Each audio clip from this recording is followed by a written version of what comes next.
Name something that gets passed around. A joint. A joint. Legalized marijuana is always a very difficult question. The time is long overdue for us to remove the federal prohibition on marijuana. From now on, I smoke weed exclusively with white people. Well, I'll get high next time. They're walking on their pants with their cap on backwards, listening to Enema Man, the Snoopy Poof Dog. There's definitely cannabis in there, and it makes sure that I can sleep now. What's to keep somebody from getting all potted up on weed and then getting behind the wheel? Don't piss off your old dealer. Marijuana is not the kind of thing that ought to be legalized. I know you're not supposed to admit that you smoke pot, but I don't drink alcohol. Let's get out of here. I have some really good weed back at the hotel. I used to smoke marijuana. I don't care if an adult wants to smoke marijuana. They shouldn't go to prison for it either. Welcome, welcome, welcome. It's time for Toker Talk Radio, where we let down what's left of my hair, loosen the tie, and just chill out a little bit. It is February 14th. It is Valentine's Day. And I guess that technically means this is my first Valentine's Day as a single man in the 21st century. Yeah, I was married on January 1st, 2001, and divorced. The official date is in June of 2016. So, yeah, this would be the first Valentine's Day that I've been a single man in 16 years. So, happy Valentine's Day, everybody. I hope you're having a good one. I'm having a great day. I'm so excited about some of the marijuana newsletters that are coming out now. I've told you about Tom Angel. He's got his marijuana newsletter. It's an invaluable source of information. David Downs from the San Francisco Chronicle. He runs the Smell the Truth, SF Gate website. He's got a marijuana newsletter out. And on his newsletter, I wanted to bring up something. Other folks have brought this up to me. I've seen it on Facebook. I've seen it posted elsewhere. And it's this conversation between a Sacramento, California county sheriff and the new attorney general, Jefferson Beauregard Sessions, a.k.a. MC Jeff Beau. And the sheriff's name is Sheriff Jones. And this was reported, where was this reported from? It says California Normal's Ellen Comp, so Ellen might have reported this. But the report says, a Sacramento, California sheriff talked weed with the new Attorney General Jeff Sessions. Quote, Sheriff Jones said his conversations with Sessions didn't lead him to believe much would change. Regarding the prioritization of federal resources to combat marijuana, he didn't see the federal government getting involved in marijuana use or low-level what are traditionally state and local crimes, but I don't think he ruled out the possibility of the federal government getting involved in larger-scale operations. Sheriff says those operations would include trafficking by drug cartels, end quote. Well, I'm getting this in my Facebook feeds and people bring it up in comment sections. See, everything's going to be fine. It's going to be fine. Sessions doesn't want to go after weed. Pay no attention to the fact that he said some of the worst drug warrior things you've ever heard a guy say. This is a guy that thinks Nancy Reagan's Just Say No was a good idea. This is a guy who once believed. You've been some very strong views. You even mandated the death penalty for anyone convicted of a second drug trafficking offense, including marijuana, even though mandatory death penalties are, of course, unconstitutional. Well, I'm not sure under what circumstances I said that, but I don't think that sounds like something I would normally say. We're glad to look at it. Would you say that's not your view today? It is not my view today. Thank you very much. Thank you. That's right. In the 1990s, there was a Senate bill that was proposed in Alabama. This is while Jeff Sessions was the Attorney General for the state of Alabama, and it was proposed that there would be, on your second offense for drug trafficking, you'd get the death penalty. Right? And they included marijuana in that, right? Busted for trafficking weed, second offense, death penalty. Now, totally unconstitutional. Since 1987, the Supreme Court has said you can't have a mandatory death penalty. You have to check the merits of every case individually when it comes to the death penalty. And given some of the death penalty for drug trafficking is also, even if it weren't mandatory, it would be unconstitutional because they've said it has to be for capital crimes. And, you know, even when like Louisiana tried to have death penalty for child rapists, they struck that down, right? So no, you're not going to get death penalty for marijuana. The point isn't whether or not it could have passed or stayed intact. The point was Jeff Sessions was for it. He was an eager proponent of it. He thought that was a great idea. So people are trying to use this quote on me saying, see, he says going to be not much is going to change. So ignore the fact that he's a drug war zealot. But here's the thing. As far as the prioritization goes, the prioritization wouldn't have to change much for him to go after people. And the feds never have gone after what they call low-level marijuana use. The individual patient, the individual consumer. But when they talk about getting involved in, quote, larger scale operations, well, folks, Harborside's a pretty large scale operation. Berkeley Patients Group was a pretty large scale operation. Any of these guys planning to be commercial operators under Prop 64 are some pretty large scale operations. And if they just connect that to the drug cartels somehow, oh, I'm still on pins and needles, folks. This is the Russ Belville Show on CannabisRadio.com.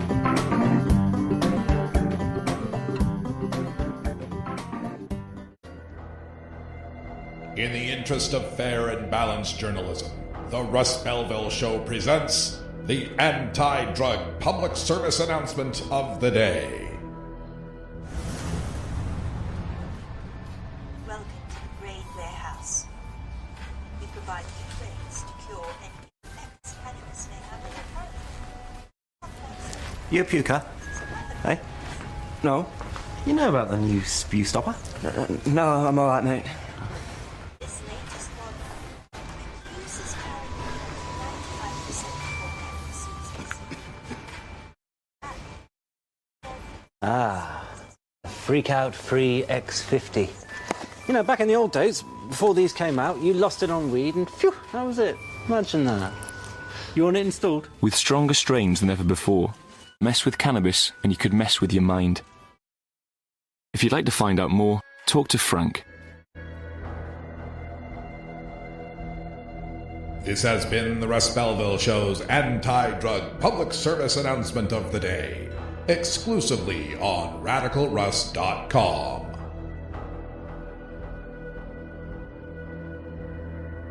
You know Herb Thrasher from the Herb Thrasher Flower Hour.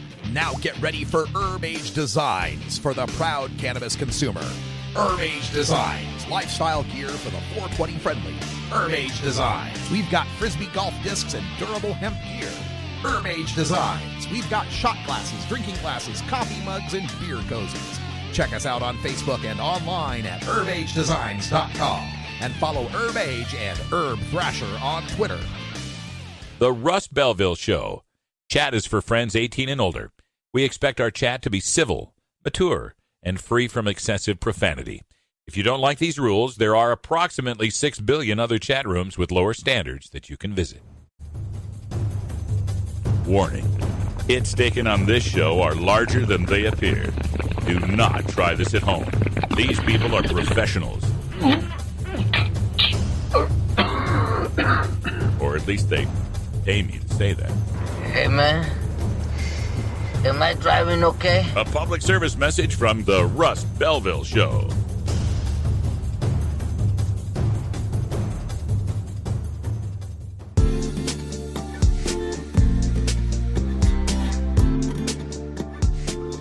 Most of us pirates, we go on vacation to North Dakota, you know, because they've got a town called Argosville. Arr. What are you smoking there, boy?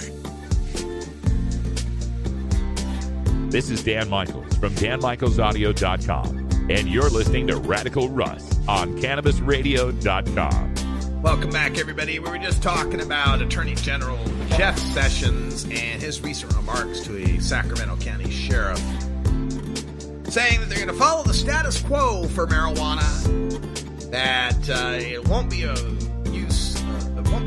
smart prioritization of federal resources to do anything but what they've been doing, which is mainly to go after the large-scale operations, the big cartels, the black market dealers. And so a lot of people are taking this as good news that, hey, looks like they don't want to mess with legal marijuana.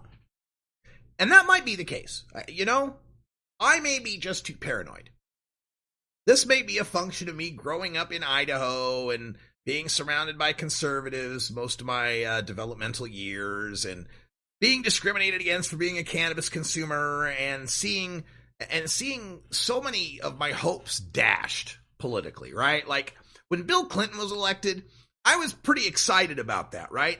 He was elected in 1992. I had just started smoking pot. Like I'd been smoking pot for a couple of years. Here comes Bill Clinton.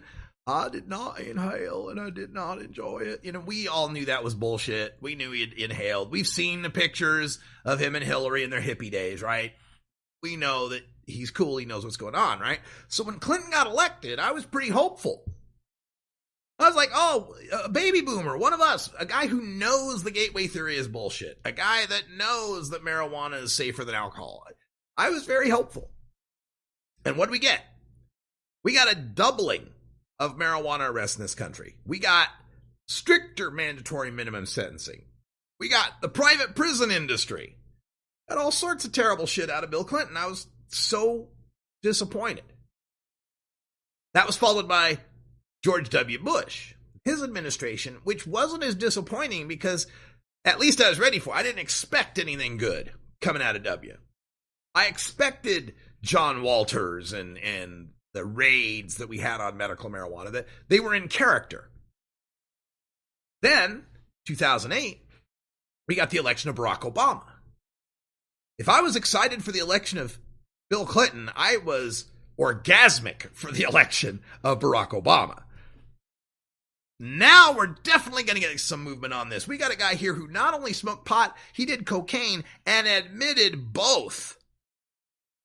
Here's a guy that was the leader of the Choom Gang. Here's a guy who just a few years prior had been saying the war on drugs is an utter failure and we need to rethink and decriminalize our marijuana laws while he was running for U.S. Senate.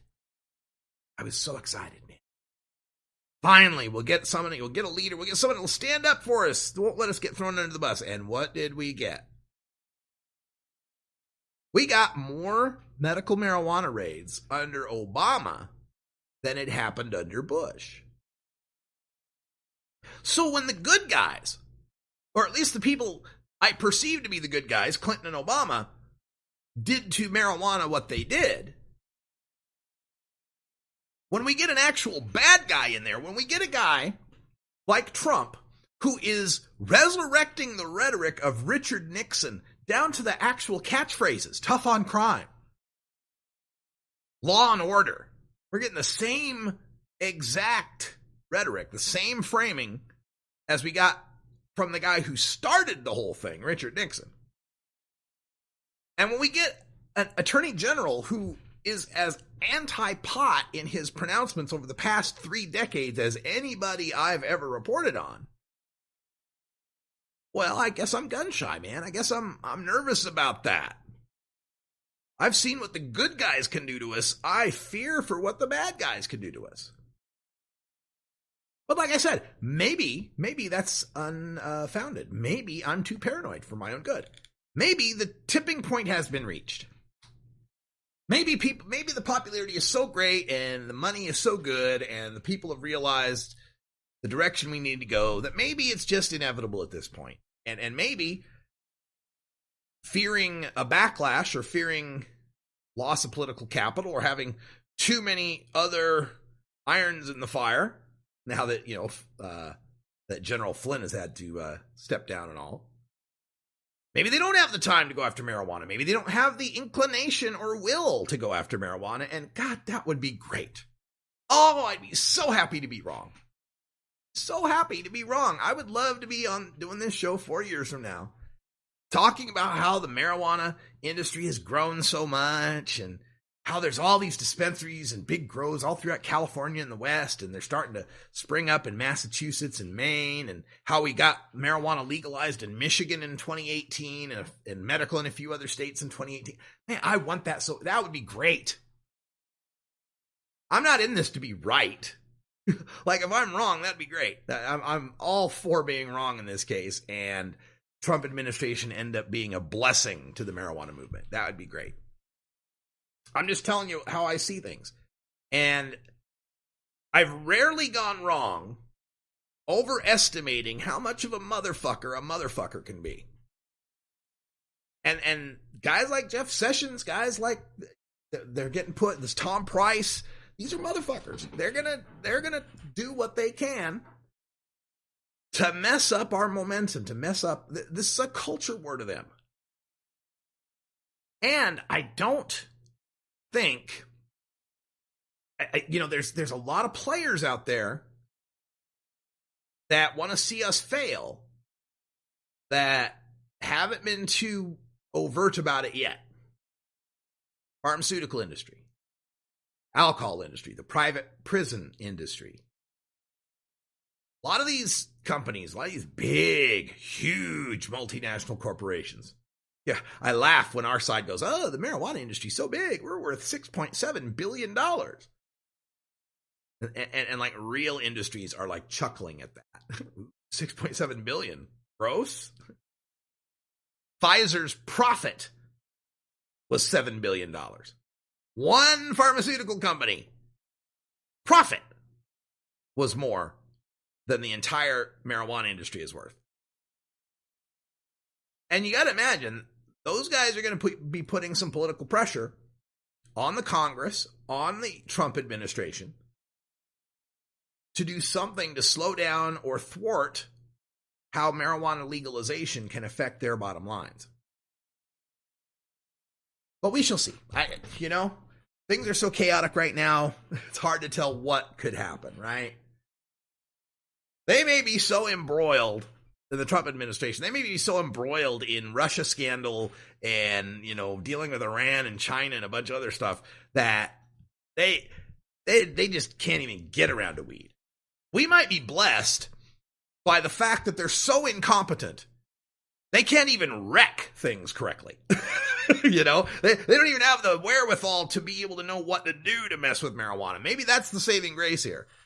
That they're so corrupt, that they're so evil, that they're so in bed with Russia, they're so treasonous and treacherous that they can't even get around to weed.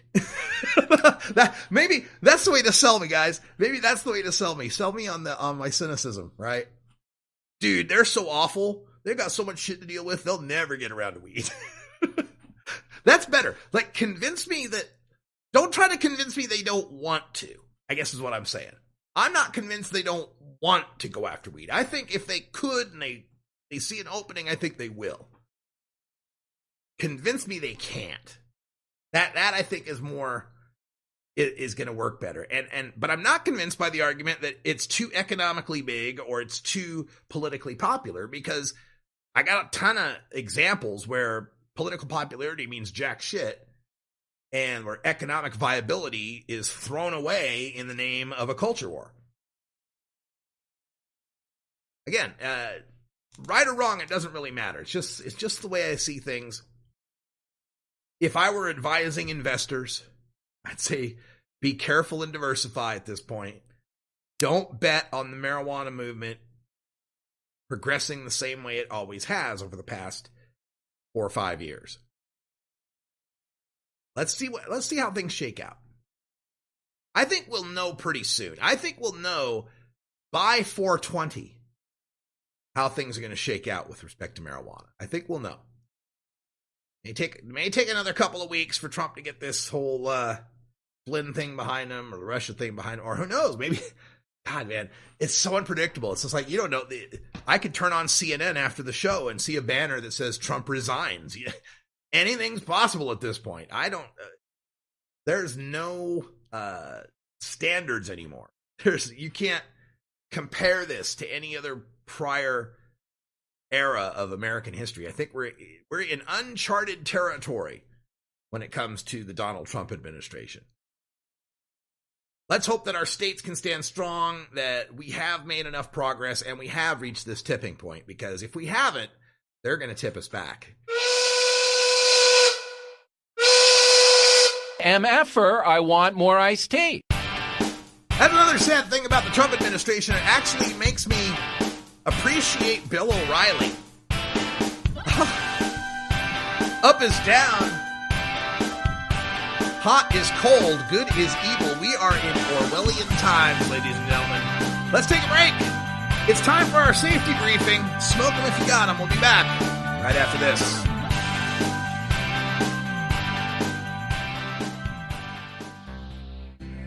The International Cannabis Business Conference comes to San Francisco, California on February 16th and 17th, 2017.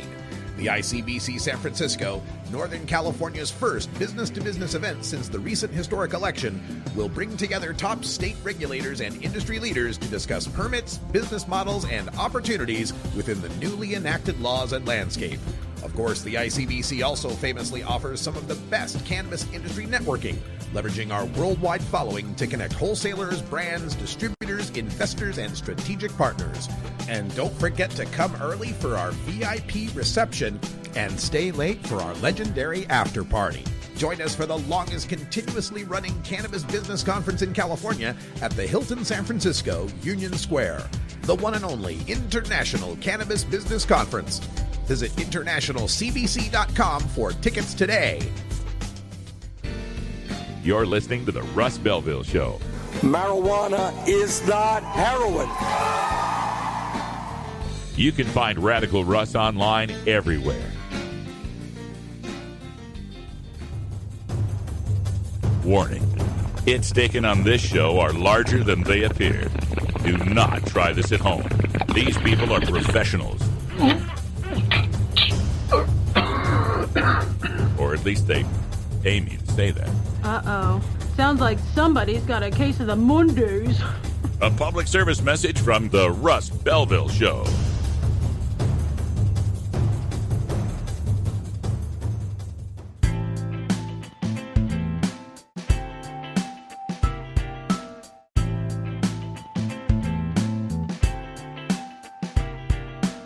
And blue blasten Gergen, Pfaffen der Blasten, Schnurb Norben. You're tuned into the Russ Belville Show, the voice of the marijuana nation, only on CannabisRadio.com. Welcome back, everybody. 22 and a half after the hour, and I wanted to talk about this piece that I saw up on Leafly, and it's entitled, DEA Drops Inaccurate Cannabis Claims from Website. And before we get into it, I want to take it with a little grain of salt, because a lot of things have dropped off government websites in the transition to the Trump administration. You go to some of the DEA pages, Drug Czar pages, ONDCP, even some of the WhiteHouse.gov pages just aren't there. They're just waiting, for this transition. So the fact that something's not on their website, I don't necessarily think it means they took it off because of a good reason. It could just be they took it off because it was Obama administration, and now they're changing out to the new Trump administration stuff. Regardless, this piece talks about the DEA on Monday removing a document from their website. And Americans for Safe Access had filed a petition calling the DEA to remove some of these incorrect claims. They filed this back on December 5th, and they argued that there were misleading statements that said that cannabis can cause psychosis, lung cancer, and permanent cognitive damage. And the gist of the lawsuit here, the petition, was that it violates the Federal Information Quality Act. Now, the Information Quality Act is a federal law that says federal agencies, when promoting information to the public, have to tell the truth. Now, I know, seems odd that we need a law for that. But yeah, that's the law, is that you have to publish scientifically accurate information. This stuff has to be true. So they filed the petition saying, hey, you can't say marijuana causes psychosis, lung cancer, and permanent cognitive damage because it doesn't. Violates the IQA. So, Steph Shear at Americans for Safe Access said, quote, the DEA's removal of these popular myths about cannabis from their website could mean the end of the Washington gridlock. Federal government now admits that cannabis is not a gateway drug and doesn't cause long-term brain damage or psychosis, end quote. But no, I don't think that's what that means. I think that's reading a little too much into it. It's not like the federal government put out a statement saying cannabis is not a gateway drug, doesn't cause long-term brain damage or psychosis. This is the government taking down something that said those things. Not saying something is not the same as saying something is not something. That was a bad sentence, wasn't it? But you know what I'm trying to say, right? The removal of that information doesn't, to me, indicate a proactive move of them saying that that information was false. It just says to me they took down that information. And again, that could just be part of the Trump transition, that they're just taking down old documents and putting up new ones. The document was called The Dangers and Consequences of Marijuana Abuse. And what was trouble for the DEA is some of the statements that were in that document were contradicted by the DEA itself. So they've pulled the information from the site, but Americans for Safe Access hasn't yet gotten any confirmation from the DEA that that's why they removed it. So they're also asking to have some of the other documents removed as well, and DEA is a week behind their deadline to respond to the legal request. All right, so I like that they're removing some of this information, but again, I don't think it's as good a news as Steph Shear at ASA thinks it is. I think it's just a matter of this transition. It's a matter of this getting new documents up. I don't think they've actually reversed themselves in any meaningful way. Now, there's another story I wanted to talk about here out of the state of Vermont. We talked about Rhode Island the other day. Vermont's another one of the states in New England where marijuana reformers believe there's a really good chance of it becoming the first state to legalize legislatively. They don't have the voter initiatives, right? So they have to pass it through their legislature. Both Rhode Island and Vermont have been making moves on that. And we also told a story yesterday, or maybe it was last week, of how they're looking at non-commercial marijuana legalization options. Vermont had the Rand Corporation do a study and a report for them last year that identified 8 different ways of legalizing marijuana that weren't commercial retail methods. Things like, nonprofits or state-run cannabis stores or collective models or grow and give models, all sorts of ways you could pull this off. Well, now we got another story coming out of Vermont with respect to possibility of legislative legalization, and this focuses on the governor there, Phil Scott. And the lead of the story is that he won't support any sort of marijuana legalization unless it contains strong provisions to allow law enforcement officials to determine if the person is driving while impaired.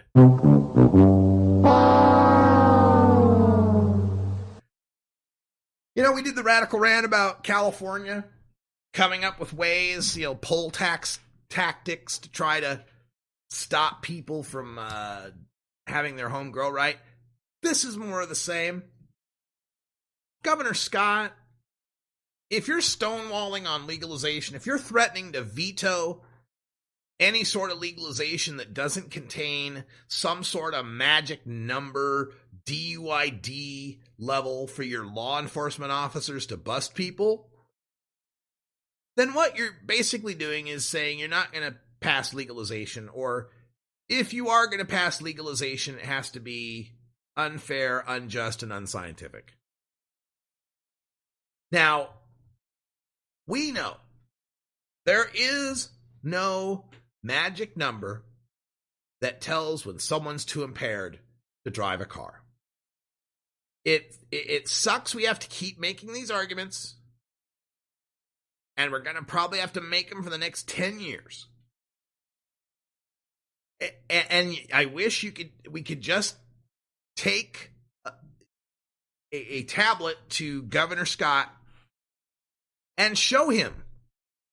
Now there's two videos we can show him. We can show him the Washington State video with KIRO, where they took the medical patients through the driving course, and they were doing fine all the way up to 56 nanograms of active THC in the blood.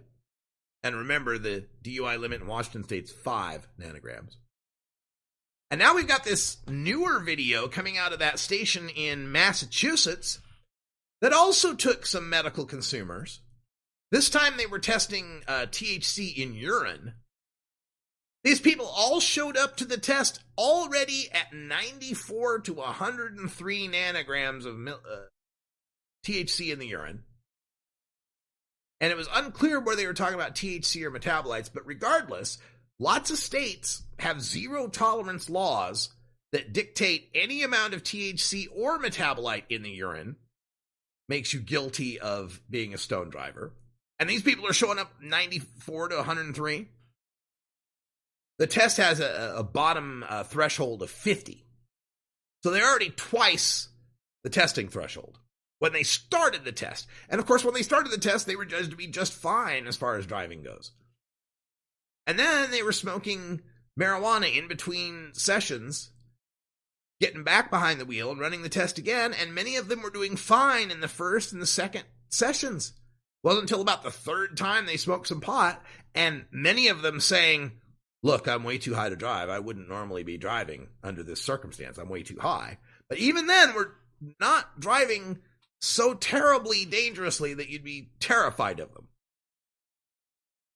I wish we could just show those videos to every legislator everywhere in the country to show them that this fear of the stone driver is a complete phantasm. If there were any sort of problems that were correlated between marijuana use and roadway safety, we'd have seen the results by now. Where are the bodies?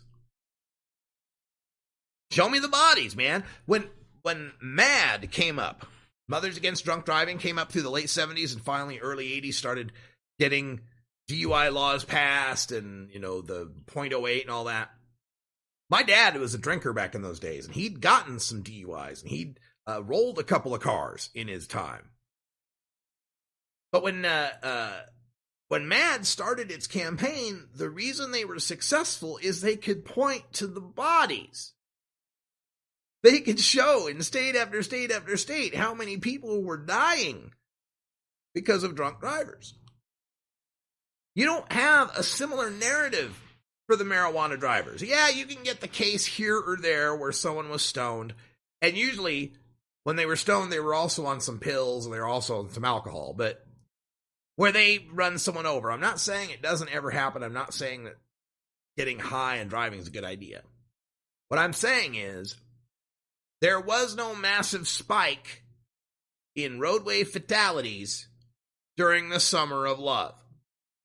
There was no massive spike in roadway fatalities when marijuana was made medical in California. All we've seen from roadway fatalities since the 1960s has been a constant and steady decline. Now, a lot of that owes to roads becoming safer, seat belts being implemented, seatbelt laws, changes in speed limits, better cars, different roads. There's a lot of factors. Nobody's saying that marijuana made the roads safer. We're just saying, if you're trying to implicate marijuana as some sort of harm in the overall scheme of harms we deal with on the roadway, you need to show us the bodies. And since you can't, we don't believe you. And we're backed up by the science. We're backed up by the studies. Yes, when someone is acutely high, right?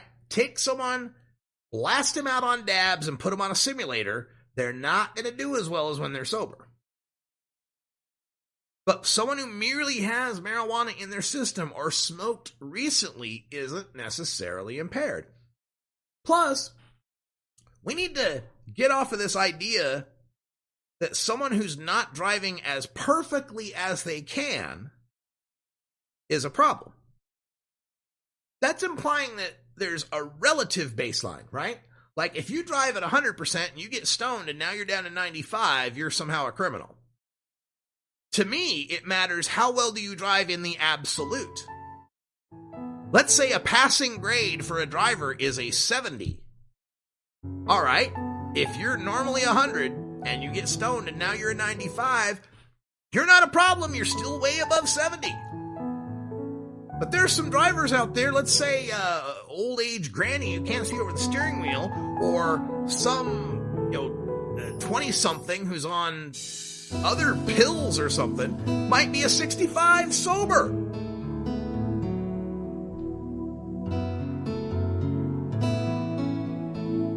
This is the Russ Belville Show on CannabisRadio.com.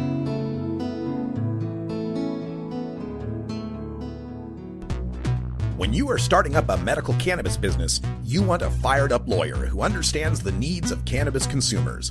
The Law Office of Lauren Vasquez is your fired-up lawyer for the cannabis industry. Visit her website, fireduplawyer.com, or call 1-855-MMJ-LAWS for more information. That's 855-665-5297 for Lauren Vasquez, your fired-up lawyer, or email fireduplawyer@gmail.com. You're not high. You're listening to the Russ Belville Show. Good people don't smoke marijuana. All right. Well, maybe you're high, too.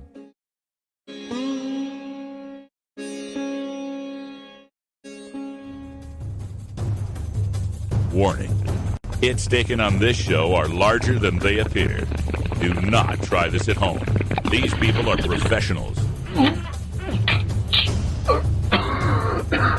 Or at least they pay me to say that. Cool. A public service message from the Russ Belville Show.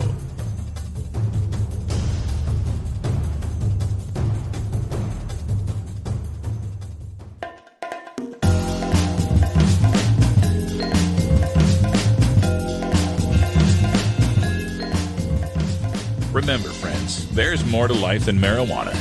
I just can't remember what it is. Why'd I come in here?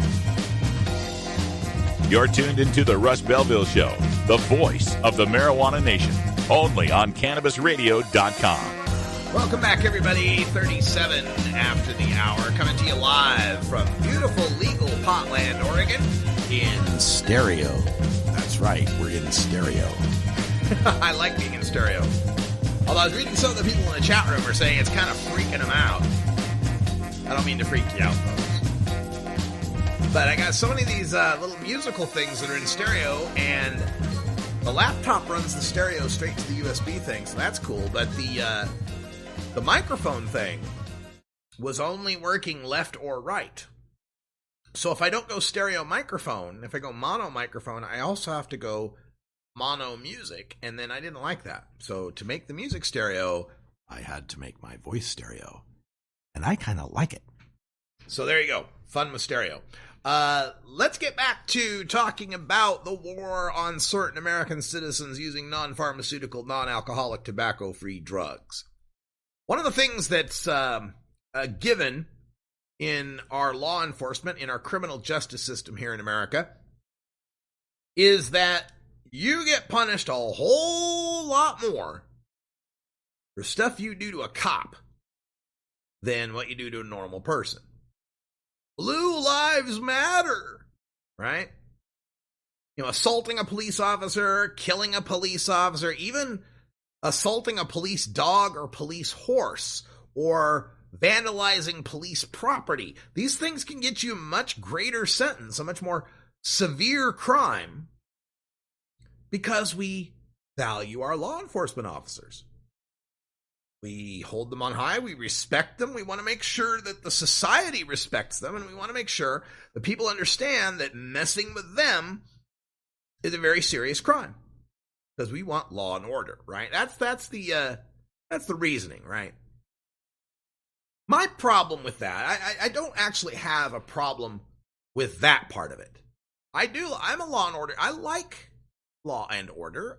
I like us to have organization and a society, right? I don't want the purge. I don't want anarchy in the streets and riots and all that. I like things to be orderly. I think probably as much as most people. So I don't have a problem with that side of it. What I have a problem with is the other side of it. The double standard that exists.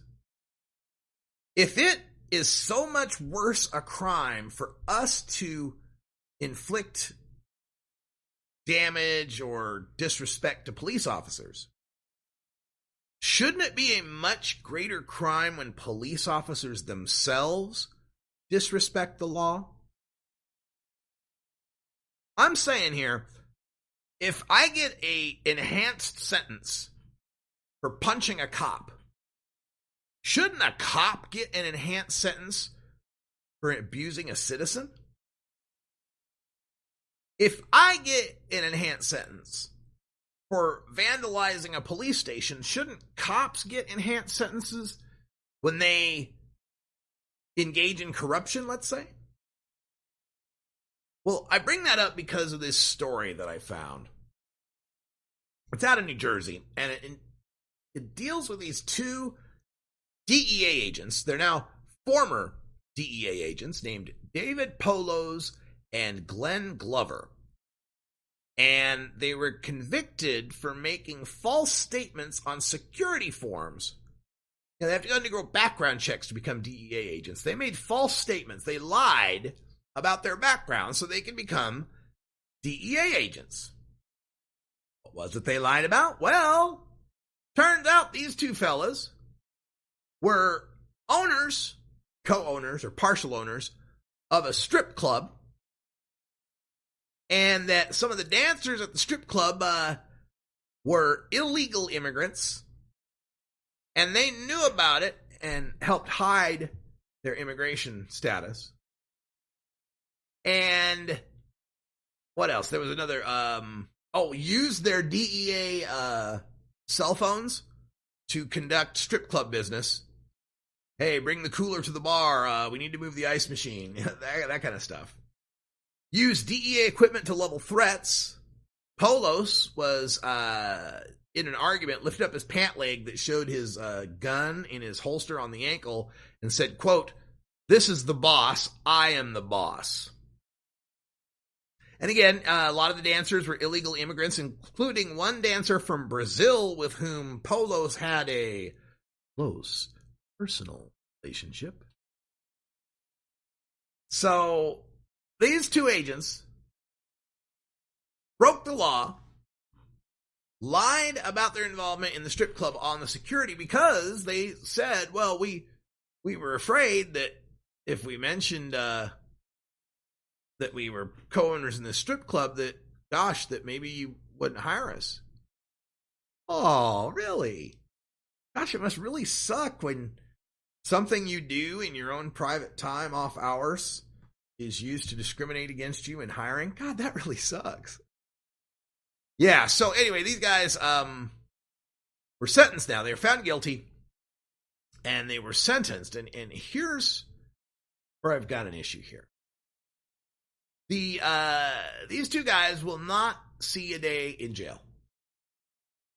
Not a day.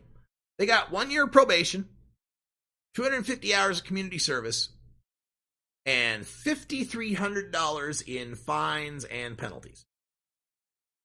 This is for running the strip club. Sometimes while they were on DEA paid time, they were checking in and doing work. 1 year probation, 250 hours community service. Now, they could have gotten, according to federal sentence guidelines, could have gotten up to 6 months. But their lawyer argued that their public shame was sufficient punishment. Polos told the judge in court, "I stand before you today as a disgraced husband, an outcast in my own profession, and ashamed to be in my own skin." Yeah. So disgraced, huh? Disgraced and outcast in his own profession. Well, let me tell you how outcast he was. The DEA allowed Polos to retire from his job as an assistant special agent in charge. He wasn't fired, wasn't terminated, wasn't suspended, wasn't just allowed to retire. I presume that means he still gets benefits, pension, whatever else might be accrued to him since he didn't have any sort of black mark. I can't confirm that. But allowed to retire. How nice. But these DEA agents allowed to lie on these forms. So I got to thinking about that. Because when I get stories like this, I always like to compare them to what happens to people for marijuana crimes. And so I looked up what happens in Oregon, Colorado, or California, or Washington, or Massachusetts, or Maine, or Alaska, or Nevada. If I want to open up a pot shop or a pot grow, and on my background check, on my security forms, on my applications, I intentionally make false statements. I lie, I deceive. I omit my co-ownership in a strip club or something that something that would disqualify me for getting my pot license. What are the penalties for that? Now, in addition to what could be criminal charges for fraud or deception or perjury or whatever, within the amendments or initiatives themselves, there are some penalties that are outlined. And one of them I found in California's Prop 64 was a $1,000 fine that would be levied for each day that a dispensary was filing or failing to file a certain report. I found some other states where penalties for certain failures to file proper paperwork went as high as $5,000, $10,000. So, again, the question is, if we're supposed to respect these cops, if we're supposed to have these laws that say if I kill a cop or assault a cop or vandalize a police station, it's a worse penalty than if I do the same thing to anybody else, then why does that not apply on the backside? Why does that not apply to the cops who break the law? If we hold them up to such great respect, they should also be held to much greater responsibility, shouldn't they? Cops who break the law should be punished worse than ordinary citizens who break the law. Isn't that just fair? And any country that can come up with this idea that, trying to get away with defrauding the state on marijuana paperwork should be punished more harshly than a federal drug agent lying on his security background checks, that doesn't seem right to me at all. But that seems to be the way it's going. That seems to be what's allowed here. The Manhattan U.S. attorney who was involved with the case is named Preet Bharara, implied that the court served Polos justice despite the criminal's lenient sentence, saying, quote, David Polos, a former supervisory DEA agent, was sentenced today for lying on his national security forms. Even more so than others, federal agents sworn to enforce the law must first obey it themselves. Rolos violated his oath and broke the law. He now stands a convicted felon. End quote. Okay, yeah, he's a convicted felon. He's on probation. He's fired. He can't be a DEA agent anymore. Oh, I'm sorry, he was allowed to retire. Can't be a DEA agent anymore. Never spent a day in jail.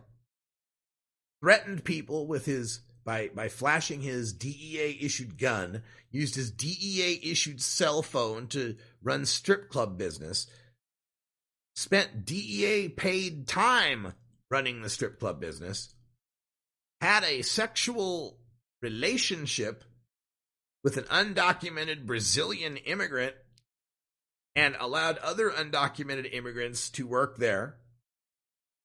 Now, I'm not a proponent of kicking immigrants out of the country. I think that's just basically picking on people who are in a worse position than we are. But if you're a federal DEA agent, that's a little different. I mean, you joined the federal cop club.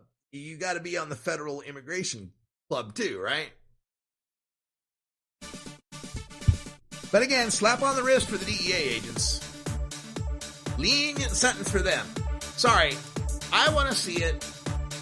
If cops break the law, they serve a far greater they serve a sentence proportional to how much worse our sentence is if we commit crimes against them. That only seems fair.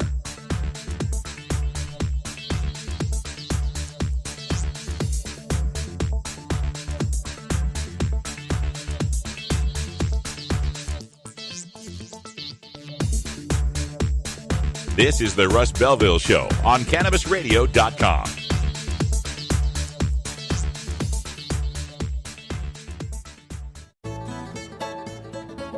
New beginner guitars and banjos are often constructed much better than ones built before your time.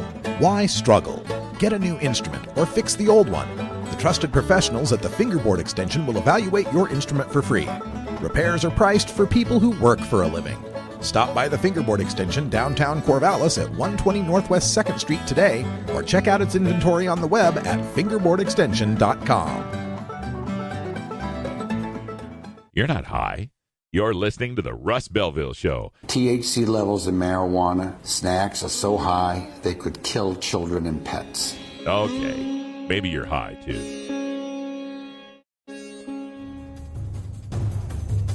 Warning. Hits taken on this show are larger than they appear. Do not try this at home. These people are professionals. Or at least they pay me to say that. Yeah, baby! Yeah. A public service message from the Russ Belville Show.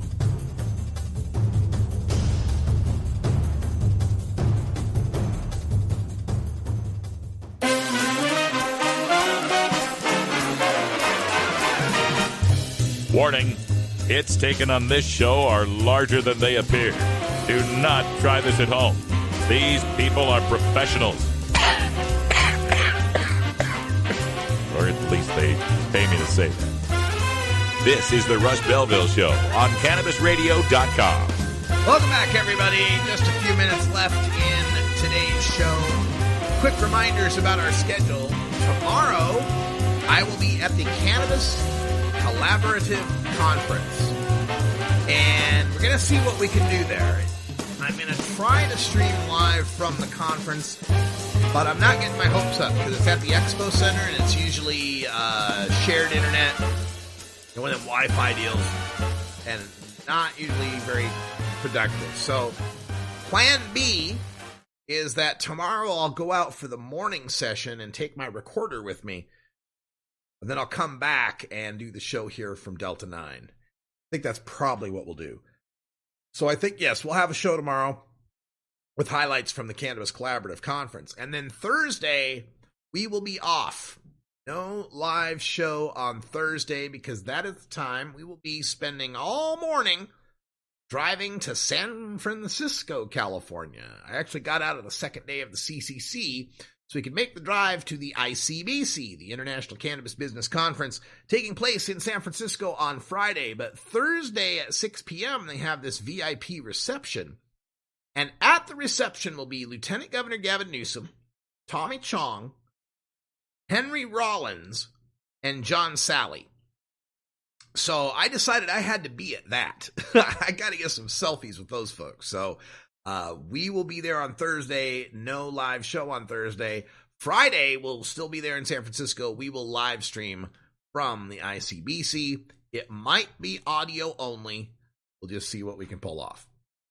All right, one last story before we call it a night. And this one, another DEA story. I had a lot of DEA stories today. This one's an update on Kratom. Remember the kratom herb? They had proposed to ban this herb a few months back, and the kratom community freaked out. Now, I honestly didn't know much about kratom. I'd seen it advertised in head shops, but, you know, I've always had this attitude toward things that weren't weed that were advertised in head shops. The attitude being, if it's not illegal, it can't be that good. So I never tried it. I never got involved with kratom in any way. But then the DEA proposed banning it. And as soon as they proposed banning it, I'm like, hey, we got to get some of this stuff. And a lot of people freaked out because, as it turns out, kratom is a really good herb for helping people kick opiate addiction. And it helps people as a painkiller that at low doses also acts as a stimulant. A stimulant painkiller, kind of an interesting combination. So the DEA proposed banning this, and then they got so much response from the public on this that they backed off the ban. And then they asked the public for input. And for 6 weeks, they took in comments from the public, and it ended up being over 23,000 comments that came in regarding the DEA's proposal to ban kratom. Now, the American Kratom Association and the American Coalition of Free Citizens analyzed the over 23,000 comments and found that 99.1% of them said keep kratom legal. Don't ban kratom. They found just 113 comments in favor of the ban out of over 20,000. And it, again, not just a painkiller, treats opiate addiction, also helps some people with anxiety and depression. Now, there's not a lot of knowledge about kratom in the medical community, in the scientific literature. Opponents are worried that kratom leads to addiction, dependence, and harm. Aren't they always? The preliminary research shows some therapeutic potential to it, but again, a lack of rigorous science on the issue.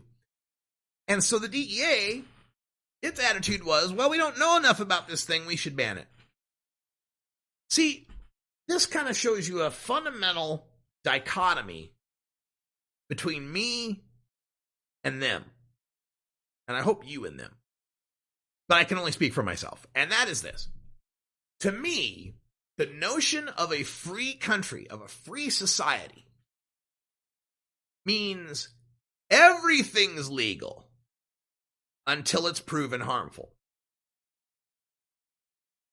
The notion of an autocratic or fascist or restrictive society is one where it's the opposite, where everything's illegal until we can prove it's safe.